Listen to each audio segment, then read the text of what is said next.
স্বাধীনতা করেছি, স্বাধীন করা হয়েছিল, তবে বাক স্বাধীন হয়নি। সেই বাক স্বাধীনতার উদ্দেশ্যে আজকে ছাত্র জনতার সাথে সকলে তাল মিলিয়ে আজকে এই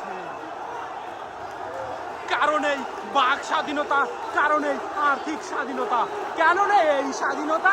স্বাধীন দেশে সার্বভৌমত্ব